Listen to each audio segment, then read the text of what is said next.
Learn how Edmonton Global wins by attracting foreign direct investment and growing exports for the Edmonton region. And that's with Malcolm Bruce, the CEO of Edmonton Global, on today's episode of the Executive Wins Podcast. Welcome to the Executive Wins Podcast, where senior leaders share their biggest wins so you can get inspired and grow your business. Here's your host, Gordon Shepherd. Welcome to the show. I'm your host, Gordon Shepherd. And before we get started, I want to talk about how grateful I am for the opportunity to learn from the leaders that I get to interview on this show. And here's just one of the reasons why. When I go to an in-person networking event and I meet people for the first time, I get to inspire them by sharing winning stories from the Executive Wins Podcast. Like on episode 7, when Trevor Click, the president of Plante Technologies, talked about the importance of building a resilient team when you are commercializing a new technology. Well, that's because there are always quirks. Things break, and you might even have to reset now and again. But when you have a resilient team that supports the vision of where you are going, then you can succeed. Or how about on episode 9, when Petros Kuzmu, the CEO of Alpine Vistas Capital, talked about creating FOMO with investors, as in fear of missing out, when you can demonstrate all of the reasons why they should invest in you as a leader, even before you have a business to invest in. And that's because he has a strong vision, resume, and the ability to get it done. Another reason that I'm grateful is because of the experience and advice that these leaders are sharing on the show. It's practical, and you can apply it immediately to get real results. Common themes on the show include never giving up, building great teams, and having an unbreakable mindset, and more. I'm also standing on their shoulders when I tell you that the Executive Wins Podcast is the winner of the 2025 Best New Podcast Award in the Quill Podcasting Awards. I am truly honored and proud of this show and the impact that it's having to build leadership capacity. On today's episode, you'll learn how Edmonton Global wins by attracting foreign direct investment and growing exports for the Edmonton region. And that's with Malcolm Bruce, the CEO of Edmonton Global. I also want to let you know that today's episode is brought to you by the Executive Wins Coaching Session. In this high-impact coaching session, I work one-on-one with senior leaders who want to learn how to consistently get more wins in business. The session starts with helping the executive to define what a win is, and then they choose a business win from their own past. And that could be anything from buying a company to innovating a process to building a high-performing team and more. Then I teach them how to reverse engineer that win in a structured way, using the anatomy of a win, a proven 5-step approach that helps leaders to understand the strategy, work plan, people, operations, and results behind the win. Once they understand the anatomy of a win, then they can apply it to consistently get more wins in the future. I also help them learn how to build a wins list and actually figure out how to categorize that list so they can bring focus to the next area that they want to succeed in. Finally, we talk about finding authentic ways to celebrate at work, because so many executives need to learn how to slow down and acknowledge their achievements. And more than that, their teams need an opportunity to celebrate too. So if you're an executive who wants to invest in a high-impact coaching session that will help you to consistently get more business wins in the future, then visit executivewins.com/coaching session to learn more. And now on to today's show. We are lucky to be joined by Malcolm Bruce, the CEO of Edmonton Global.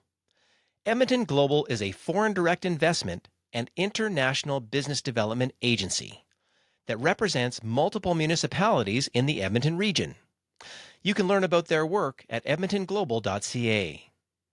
In this episode, you'll learn how Edmonton Global got started with visionary leadership and 15 municipalities who funded a single agency that would tell the region's economic advantage story to the world.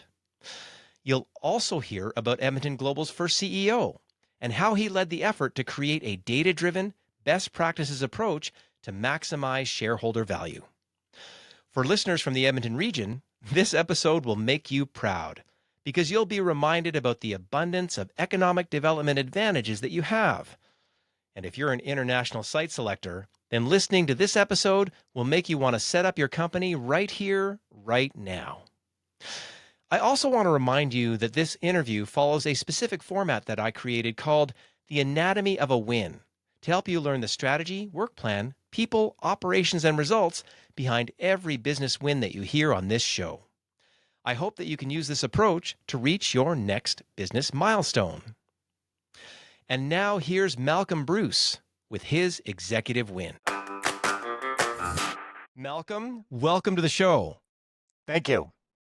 Well, it's really good to have you here, and I really appreciate the fact that we're going to get someone where, if I say 3 decades of experience in there, there's a few in there, but this most recent one with the leadership role that you're in, people are going to be really interested in hearing about it. But before we kind of get into the win that you're going to bring us today, give us a sense of who you are. If you're at sort of a networking event and you had to introduce yourself, what would you say? Well, my name is Malcolm Bruce. I'm the CEO of Edmonton Global, and Edmonton Global is the regional economic development company that looks after the 14 member municipalities that make up the Edmonton metropolitan region. And if it's about me and myself, I've got 43 years of service to others. So I did 30 years in the Army, and since my retirement in 2012, I've taken senior leadership roles, mostly at the CEO role in the Edmonton region. How lucky to have someone with that kind of pedigree. My guess is as you sort of move amongst the people that you need to move amongst, you'd have sort of that confidence and ability to sort of walk into any room and get the right things done, given the history that you've got there and given where you're at sort of age and stage for what you're doing. One of the things I'd like to ask now, and if you can just give me a little bit more about Edmonton Global so that people really get the context of maybe, you mentioned that there's the 14 sort of partners, but what if you can explain a little bit more so that we know the impact of Edmonton Global and what it does? Yeah, so Edmonton Global is the first of its kind in the Edmonton region. It's a regional economic development company. So it takes all the assets that are the Edmonton region and think about people, place, capacity, puts them into a value proposition that we take to the international market. So our job is to radically transform the Edmonton region's economy and grow it. And we do that through 2 principal levers. The first one is foreign direct investment, attracting investment into the region that would otherwise go elsewhere. And the second one is helping companies that need that help to go into the export market. And that means taking companies into market that have products that the rest of the world wants.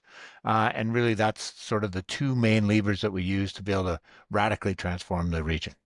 Love the description. Maybe just an example of a foreign direct investment that Edmonton Global was involved with bringing to the region. Any sort of example there that we can give a couple sentences on?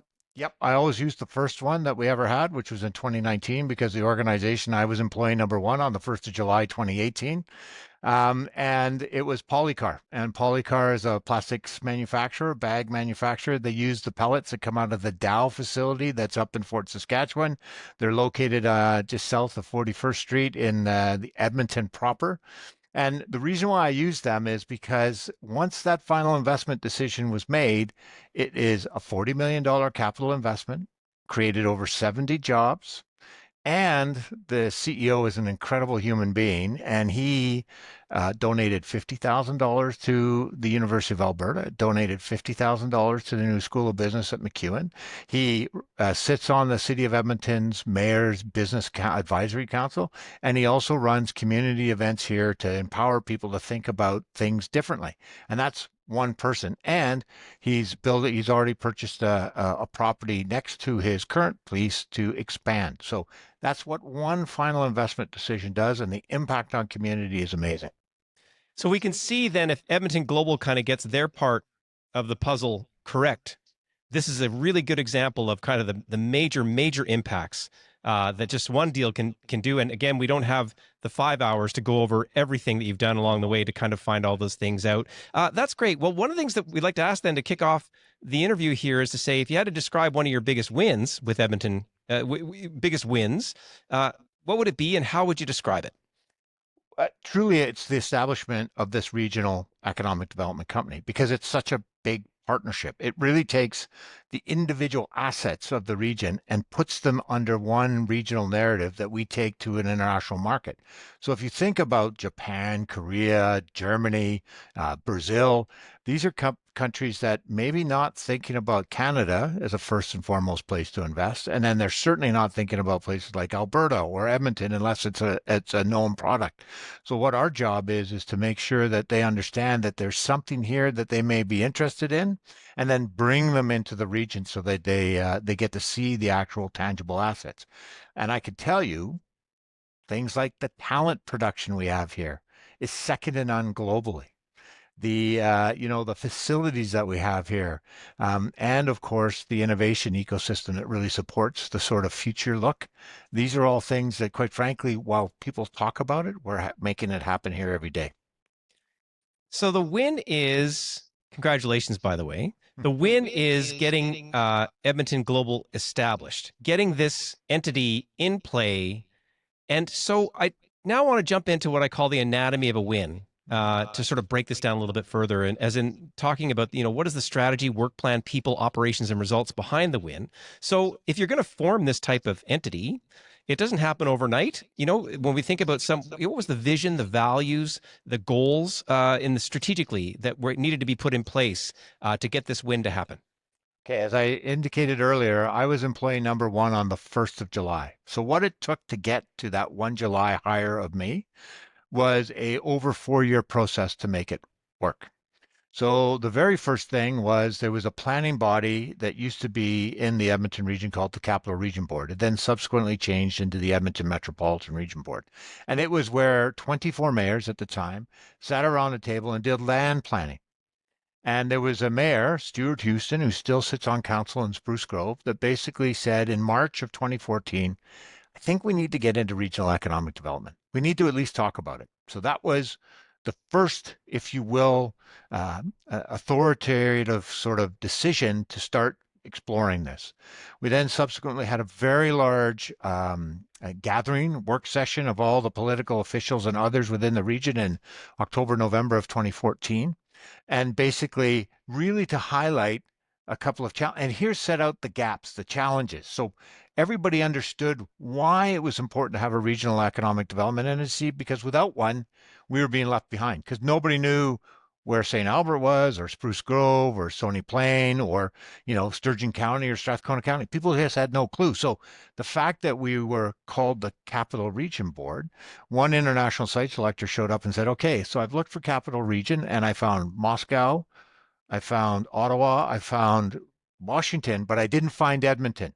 And as an international site selector, you make my job easy because I don't even think about you. So you're not even on the table." So that really made them think. So in June of 2020 or June of 2015, they changed the name from Capital Region Board to the Edmonton Metropolitan Region. So we're now branded in place. And the example I always use to people is say, "Okay, what department is Paris in?" And everybody will look at me and go, "Paris department? Yeah, like the equivalent of the province." Or what is Sydney, Australia? What is the state that's Sydney, Australia? Then 9 times out of 10, people won't be able to tell you where they are, right? What state or what province or department that they're in. So this was important to brand us in place. The other thing that he said was, nobody cares about St. Albert. Nobody cares about Spruce Grove. If we can get them to think about Edmonton, because they don't think about Edmonton, the city, they think about Edmonton, the region.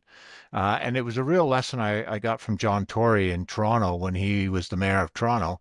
He said, "Look, we've talked to many companies. They don't come to the city of Toronto. They come to the GTA.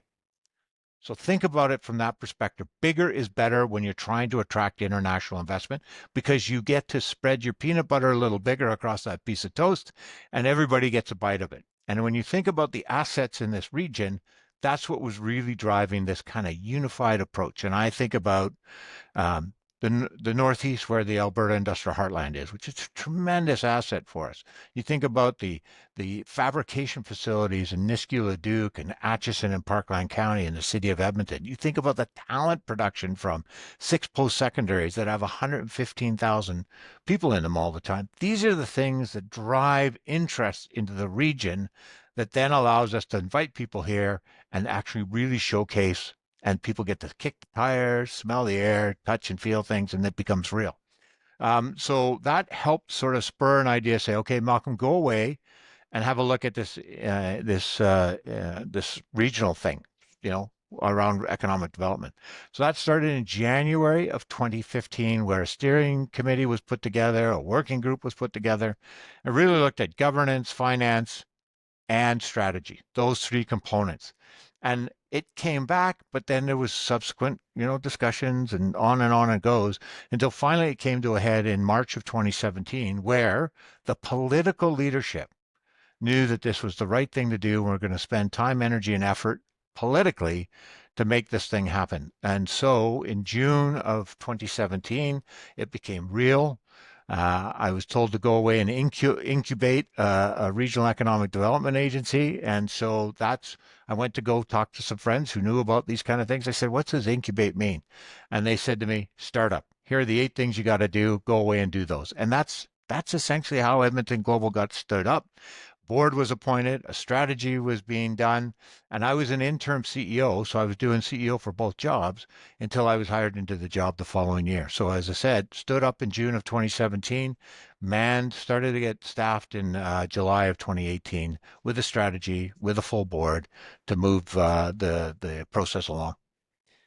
A multi-year process, taking maybe a little piece of toast and making it bigger so that everyone out of those regions get a Yeah. bite at moments in time with multiple mayors in a room, multiple interests in a room, competing interests in a room, getting down to really, like you said, brand in place as being sort of the insight that carried some of the theme to go along.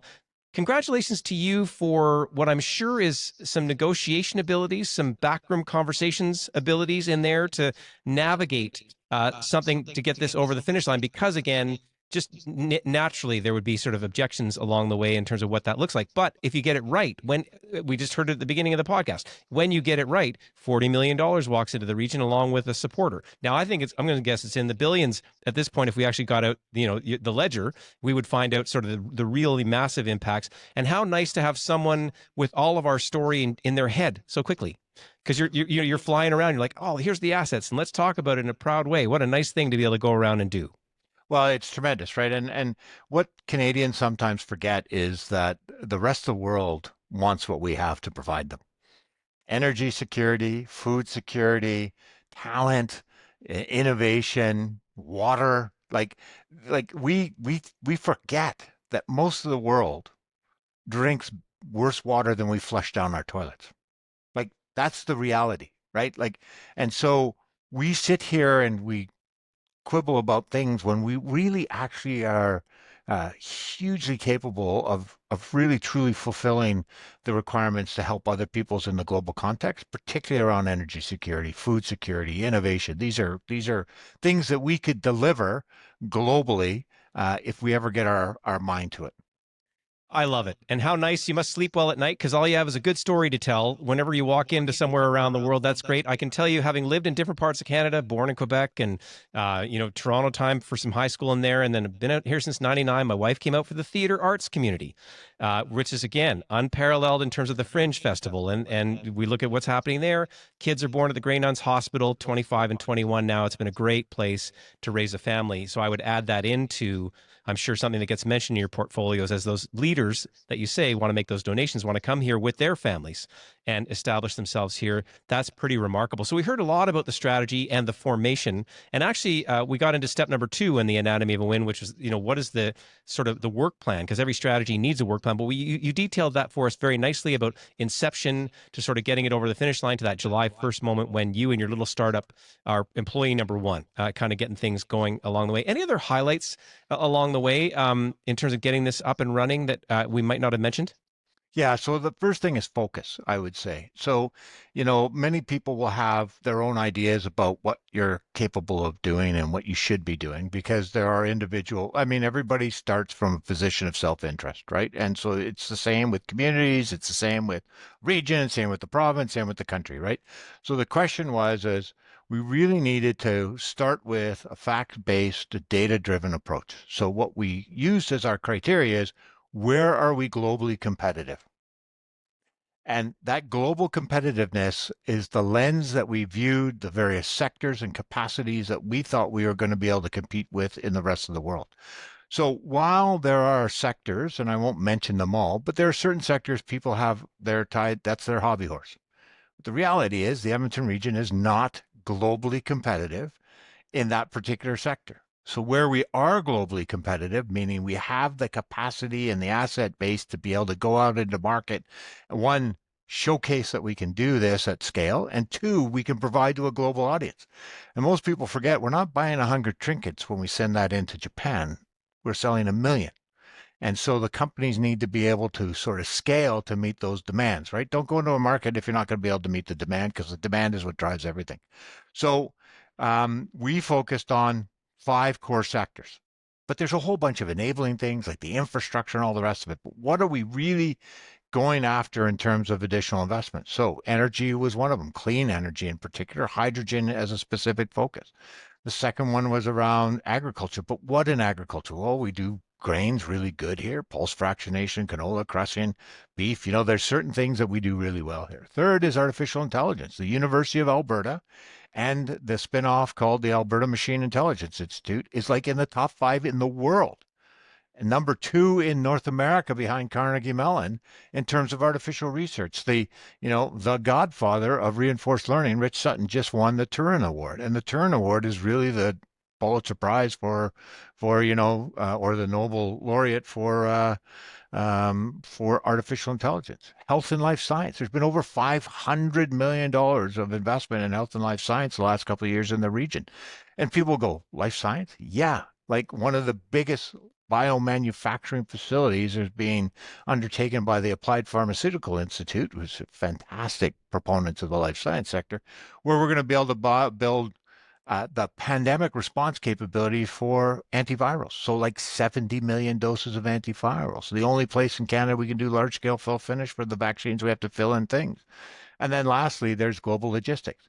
And the global logistics is the story I love to tell the most because it takes a story to understand. One of it is I always start with, I know it's hard to believe, but the world is not flat. And this is not being pejorative. This is because when we look at a map, we look at it 2-dimensional, but the reality is a 3-dimensional. So when you think about flying from Asia to North America, they all fly over Edmonton. And Edmonton is 4 minutes farther flying time than Anchorage, Alaska, where 100 large cargo flights a day from Asia stop and refuel. Why don't they fly 4 minutes farther into Edmonton, where they then get refueled and they can unload their cargo and move it into the local North American jurisdiction of road, rail, and air. And then those big birds fly home. And oh, by the way, we make jet fuel here. For Anchorage, Alaska, they have to barge it from Washington State to Anchorage, Alaska. Makes no sense. And the same thing for shipping. Sailing time from Seoul, Korea to Prince Rupert is 9 sailing days. Sailing time from Seoul, Korea to Australia, which whereas most Asians look to Australia for raw products that Canada would be able to provide, is 9 sailing days. Oh, and you don't have to go through East China or South China Seas. It's closer to Prince Rupert than Vancouver by 36 hours and 64 hours closer to Prince Rupert than Los Angeles. And when you land in Prince Rupert, you can move a rail car with a sea container on it to Chicago in less than 80 hours. You cannot do that in LA to Chicago because of the congestion. There's very little congestion up in those ports.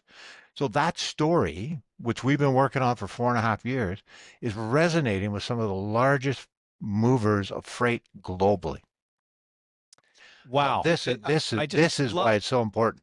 I love that you've got it down so clearly. It takes a long time to get that to roll off your tongue. It takes a while to sort of accumulate all that knowledge and then again tell this wonderful story. Rebecca from DTI Technologies, who's in hydrogen, invented they've got the hydrogen diesel engine that's going to address some of those issues is there. I've been to the Upper Bound Conference for the artificial intelligence. Mr. Sutton is a remarkable story here as well. And you've just made a checklist of about 20 other reasons why people should be considering coming here. And again, Edmonton Global is the one that's out there telling the story from a data-based approach to things that people can really get their head around very quickly and do better business in the areas that Edmonton Global is showing off for what we do very, very well. Awesome. So we got the strategy, we got the work plan. There's always people involved in a win. Roles, attitudes, this kind of thing. If you had to describe the key players in getting Edmonton Global up and running, I'm going to guess you're one of them. And how would you describe maybe your own attitude through that process of 3 and 4 years of getting it going? Well, again, I look at it from a perspective where I come from. In my 30 years in the Army, let's just say I was in, we're meant to be able to achieve outcomes in very chaotic environments, right? So we try to stay focused. We have a vision that we work towards, and we understand what that vision is. So we know there will not be a direct path to achieve that vision, but we know that the vision is sound if you've done your homework correctly. So first of all, it starts with a vision. Second of all, it takes with alignment, collaboration, buy-in, and agreement that that's a vision that we all want to achieve. So regardless of the noise and the chatter that happens, and there's lots of it, trust me, and it continues to this day, the question is that vision, is that outcome the one we kind of want to make sure that we hit, regardless of what happens?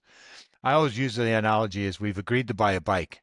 Now we're just haggling over the price, right? So at the end of the day, it's is that outcome still the one we want? And if the answer is yes, then okay. So there's got to be a solution to be able to get there. And I think so this collaboration and team of team approach and the partnerships, like those people that are like-minded that help move it, including those that must be part of the equation. Like, as I said, the political leadership in the region when Edmonton Global got started was the reason why this got started. Because ultimately we're a product of the municipalities that formed Edmonton Global.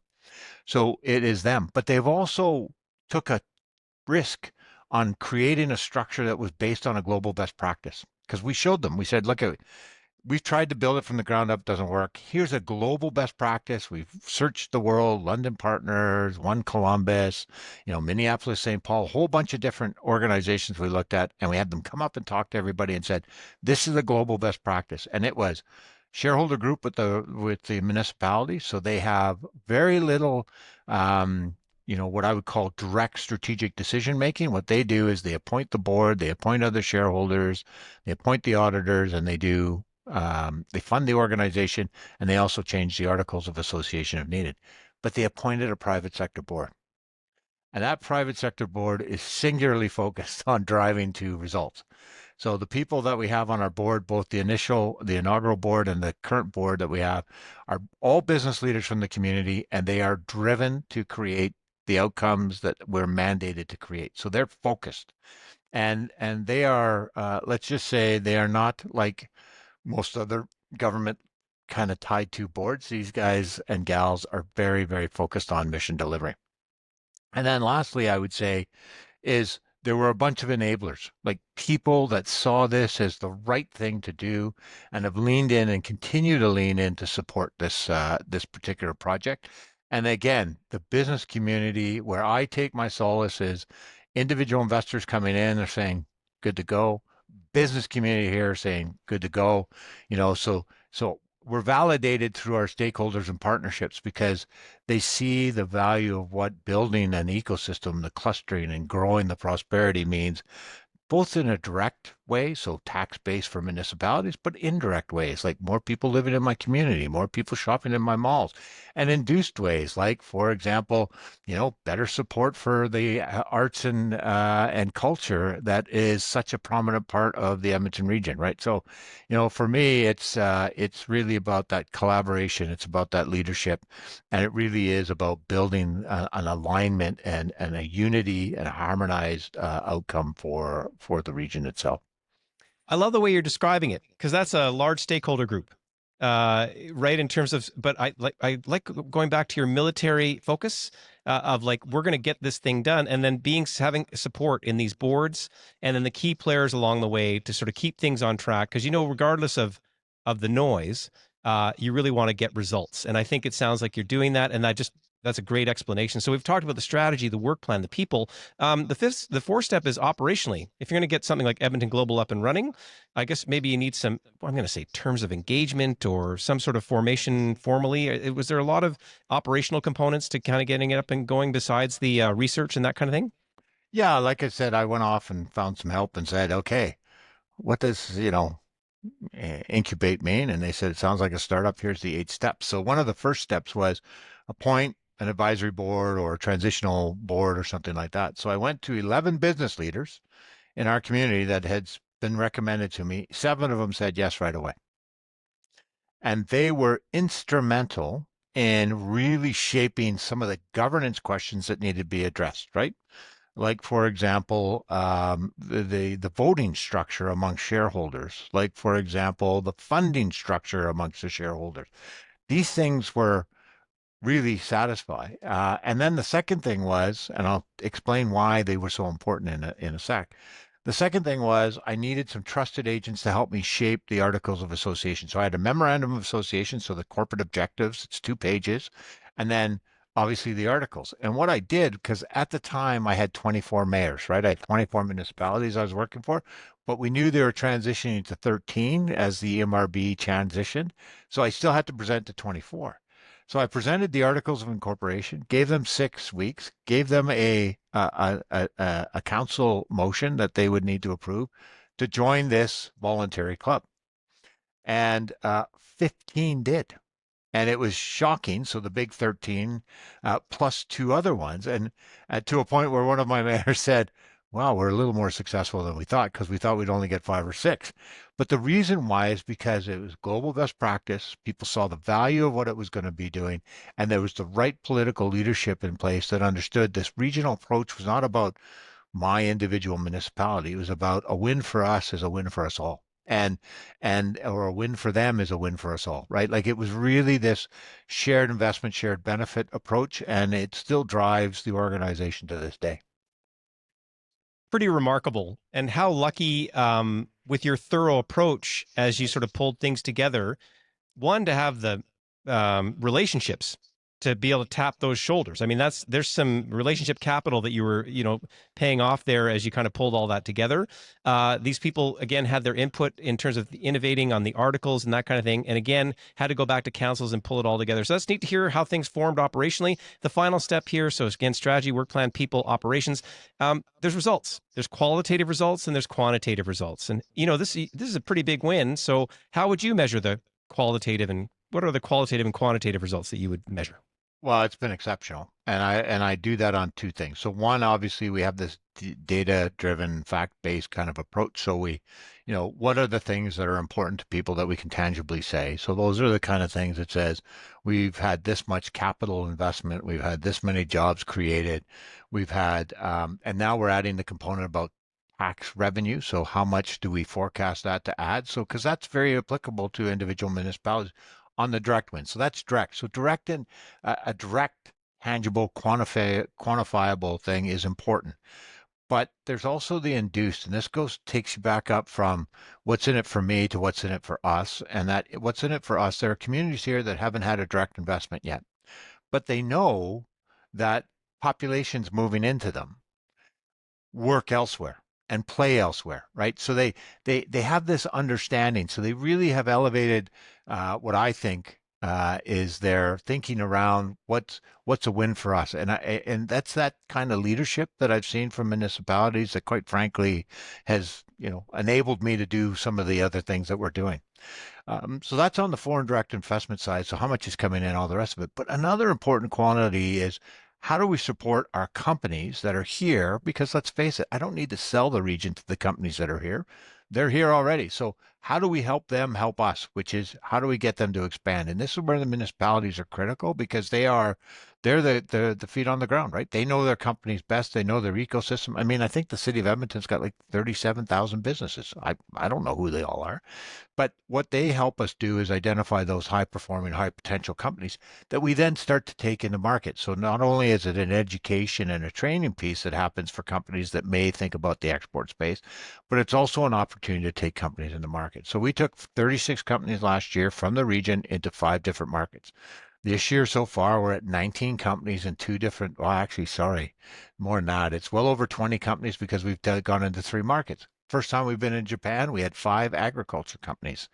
And you know some of them, right? Like Token Bitters and the little Bee Made honey factory, because Japan loves honey, right? All of them have come back with some kind of opportunity that they wouldn't have had before, right? So it's allowing us to grow our in-place businesses as well in terms of export market. But now with the tariffs, we're starting to look at, well, how come we can't grow with the help of the chambers, World Trade Center? I mean, the ecosystem is gathering storm, right? It's gathering weight. We had 155 inbound missions last year. 155. And it you can't do it all with just Edmonton Global. It's this collective community of like-minded partners that are driving the University of Alberta, the Ag Food Processing Center in Leduc, the Industrial Heartland, the Atchison Business Park. All of these people play an integral role on convincing potential investors of why the Edmonton region is so critical to their future. And it really has been a testament that this continues to really work exceptionally well. And they're agile and they're flexible and, because they see the value. And I think that's been the big win. So that's kind of the indirect win is you've got these partnerships that are continuing to drive outcomes. And then you've got, like I said, you've got people investing in the University of Alberta and MacEwan University with hard-earned cash. So those are things that would have never happened if we didn't have these kind of inputs. I mean, it's again, it's harder to tell that story for some and to link from A to B all the time. But if you look at it broadly, this has been, an organization that's now focused on the tree or on the forest, not the trees, and it's really enabled others to see the same value proposition that we've seen all along here. I think when I'm having a tough day, I'm inviting you over for a barbecue because it's an infectious spirit that you've got carried through the whole interview. And this is many years in the making, right? This is conversations. It gets it started up. You got that July 1st day. There's the win. There's all the things, and you can hear the impacts that you've been creating. You got a two-way street going. You got inbound, foreign direct investment. You've got outbound. You're assisting our businesses to go elsewhere in the world. You're gathering up and being a bit of a node for maybe some municipalities that wouldn't have the capacity to go and reach other markets. Just the reality of size and what efforts they can put into their budgets to actually kind of get that done. So strengthening, and again, the spirit of partnerships that you can hear in there, there's a bit of a humility in there. It's not Edmonton Global's story completely here, right? You can hear that it's kind of everybody. Is that fair? Edmonton Global is just one piece of the cog, right? We're a facilitator, we're a storyteller, and we help connect the dots. But if it wasn't for community, and I'm talking the broadest community, Canada, Invest in Canada, Invest Alberta, but really jobs, economy, and trade, the Department of Agriculture, our local networks, the partnerships that are here, they're the ones that make it all happen. We're just kind of trying to put the pieces together. But it really is a partnership that makes this work. In particular, our municipalities, right? Because as I said, they're the coalface, right? So they know the companies that are here in particular, and they also deal with the opportunities that land when they finally make a final investment decision. They're the ones that the deal's handed to that has to sort out, the business licensing and the power requirements and the wastewater and the water, right? So it takes this jointness to be able to do it, to be able to sort of really deliver the outcome. So there you were on July 1st, and it was sort of day one in the office sort of thing. And we've come up to this moment in time. Is there sort of a bow you can put on this for us, like to let us know, like summarize this win for us from your own perspective? The full impact of this win truly won't be felt for another 5 to 10 years when a number of the really transformational initiatives that are being worked on right now are going to happen. But the thing that I'm most proud of is the collaborative nature of this community that is really helping drive these outcomes. It is one of the most amazing experiences I've had. I don't think I've had this kind of this collaboration since I left the military. It really is a very mission focused, outcome based community. And I got to tell you, like partners like the airport, like they make things work. And partners like AIHA, partners like, Applied Pharmaceutical Institute and the Alberta Machine Intelligence Institute, the University of Alberta, NAIT, all these people are why that we are being successful. Thank you so much for sharing your terrific win on the show. I really appreciate the time to join us here with the interview today. Thanks, Gordon. Happy to do it. Stay focused, tell the world about the Edmonton Region advantage, and play the long game when it comes to attracting foreign direct investment and growing exports. That is how Malcolm Bruce and the team at Edmonton Global win every day. Thank you, Malcolm, for your inspiring win. Now, if you enjoyed listening to this episode, then make sure to check out our other episodes, which include How to Win by Building Canada's Next Generation of Entrepreneurs. And that's with CEO Cheryl Watson and her team at Junior Achievement Northern Alberta.